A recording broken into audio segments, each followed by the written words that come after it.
problème de moyens, certes, mais par exemple, quand on prend la question des centres de rétention administrative, on voit bien aussi que le nombre de personnes qui sont relâchées, on va dire, après l'atteinte du temps, du délai autorisé, en fait, ne représente qu'une minorité des cas de personnes qui sont retenues. La plupart sont relâchées parce que le juge des libertés intervient, vice de procédure, sur différents aspects petites failles. qui sont des failles qui sont beaucoup plus importantes. Alors après, on peut se demander dans quelle mesure est-ce que, du coup, c'est la question de la façon dont sont récoltées les différentes informations à propos de ces personnes-là, ou est-ce que c'est simplement aussi peut-être une doctrine interne en justice qui peut être appliquée par le juge des libertés pour pouvoir arriver à ces chiffres où, en effet, on a augmenté le nombre de jours de rétention possible en centre de rétention administrative depuis plusieurs années. On est maintenant à 90 jours, si je ne me trompe pas.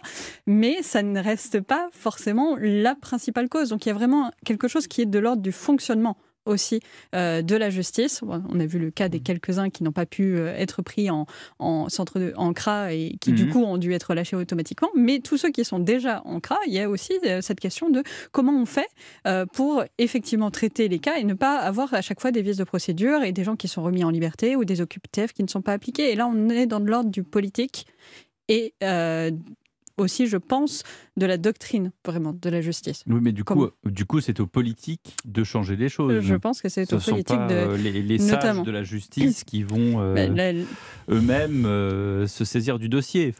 Non, parce qu'en réalité... Fondamental, qui est vraiment problématique dans cette approche, c'est qu'en final, on ne définit plus la sanction, la condamnation par rapport à l'action et par rapport aux conditions, mais par rapport aux moyens de mise en œuvre.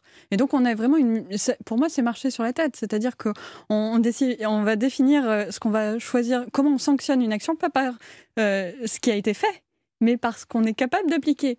Et ça participe de la façon dont la justice se délégitimise au fur et à mesure et perd de son essence et perd de sa capacité à être crédible en tant qu'institution, au final. Je peux pas être pessimiste, enfin, c'est pas étonnant, d'après ce que vous me dites, qu'on dégringole dans tous les classements des puissances mondiales. C'est lié à ça parce qu'on a profondément, en fait, justement, ce moyen qui devient plus fort que le principe même de justice. Et ça, c'est ce que ressentent, je pense, aussi les citoyens quand ils entendent parler des cas des personnes qui sont relâchées, etc. C'est ce côté-là, c'est cette justice qui est incapable d'aller appliquer effectivement les lois qui sont définies et qui sont la représentation des choix politique des citoyens. Et là, on a fondamentalement encore la dissociation, le décalage, la rupture de confiance qui se fait entre le citoyen et les institutions de l'État. Et ça, pardonnez-moi, mais par où prendre le problème, Marion Parizet ? C'est toujours la difficulté entre essayer de demander de faire des efforts à tout un chacun et comprendre d'où viennent les plus grosses dépenses énergétiques du pays et ce qui coûte réellement aussi cher en termes de dépenses énergétiques. Non, ce qui est intéressant aussi de voir dans ce problème de potentielle pénurie d'électricité cet hiver, c'est que c'est aussi lié à des grèves qui ont eu lieu juste à la fin de l'été dans les dépôts de carburant, mais non, aussi au côté nucléaire, justement, qui ont mis du retard dans les travaux de rénovation qui vont permettre donc normalement on a une filière de nucléaire réouvrir. qui déjà est mise à mal, et en plus les grévistes n'ont rien arrangé. Les grévistes ont mis du retard dans les travaux qui étaient en cours et qui vont du coup de facto mettre du retard dans les réouvertures des réacteurs qui étaient prévus et mettre du coup dans ce sens-là de la pression sur l'utilisateur final. Et moi, ça m'embête réellement parce que ça pose la question de la responsabilité, notamment de ces syndicats qui, alors certes, ont toute légitimité à vouloir défendre les intérêts de leurs membres pour essayer d'obtenir des augmentations de salaire, surtout en la période actuelle, mais aujourd'hui, est-ce que c'était la priorité d'aller défendre la réaugmentation d'1 ou 2%, de 2 ou 3% pour mettre potentiellement en danger de rupture énergétique. Vous voulez dire que chacun regarde midi à sa porte alors qu'on est un collectif et qu'on devrait se serrer les coudes avant un hiver qui s'avérera peut-être rude. Une nécessité d'être ensemble, on est sur le même bateau au final. Benjamin, cette COP27, qu'est-ce que vous en retenez, Marion Parizet ? Très peu, pour être honnête, mais c'est le cas souvent des COP. Alors, hormis la COP 21 qui avait été quand même un grand succès, et il faut dire que la France avait joué un rôle quand même particulièrement central dans la capacité à mobiliser les pays. Mais les COP, comme de nombreux forums, suscitent souvent beaucoup d'attention. Beaucoup d'énergie. Beaucoup d'énergie, c'est vrai. Beaucoup de lumière, beaucoup d'électricité. On a du mal à en voir exactement le résultat concret. Oui. Mais c'est aussi en fait le propre de ces forums internationaux. Pour avoir travaillé sur ces sujets et pour avoir travaillé dans certains, je vois très bien comment, au final, les avancées ne se font très rarement de manière brutale quand il s'agit d'accords internationaux et de pouvoir mobiliser un grand nombre de pays sur des problématiques aussi importantes que celle-ci.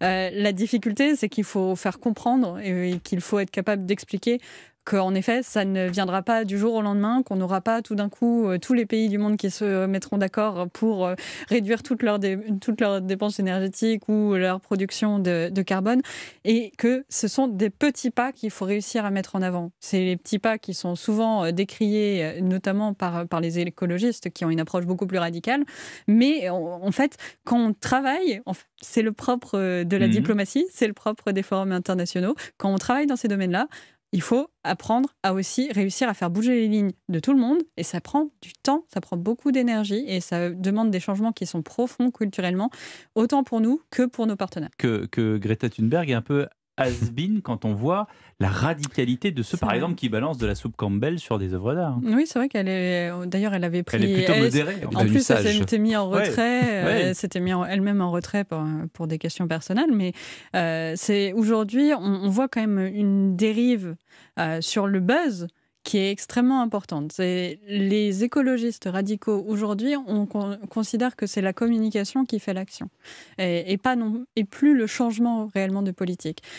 Ça montre une déconnexion totale avec justement ce qu'est l'action publique, avec ce qu'est le politique. C'est le rapport de force permanent et la brutalité, plutôt que la démocratie et l'avancée collective. Plutôt que le collectif, on choisit l'individu. Au final, c'est ça qui est au cœur du discours. Et puis on choisit, si je vous comprends bien, le marketing, la communication, donc en fait la strate la plus superficielle, plutôt que de s'attaquer au fond du problème. Et c'est bien ça qui est problématique, parce que derrière, je pense que c'est une manière aussi, de leur côté, ce qui leur permet de mobiliser très largement, notamment des auditoires très jeunes, parce qu'ils sont capables d'avoir des messages qui portent, qui sont vraiment très marquants au premier abord. C'est le Snapchat de l'écologie. Et je pense que très peu des jeunes qui s'engagent et qui, tout d'un coup, se montent derrière ces mouvements-là, très peu ont réellement conscience de tous les enjeux qui se cachent derrière les positions qui sont portées par certains groupes.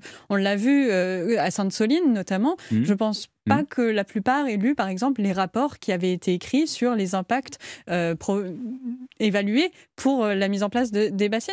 Et pourtant, il y a des experts qui se sont penchés dessus, des gens qui sont sachants, qui connaissent, mais là encore, on a l'impression que même cette parole, elle n'a plus le droit d'exister, elle n'est plus crédible et elle doit être finalement un peu annulée, cancelled, comme la cancel culture d'une certaine manière, parce qu'elle ne correspond pas à l'idéologie et au message porté par ces groupes-là. Ce qui est problématique, c'est que quel est le résultat ?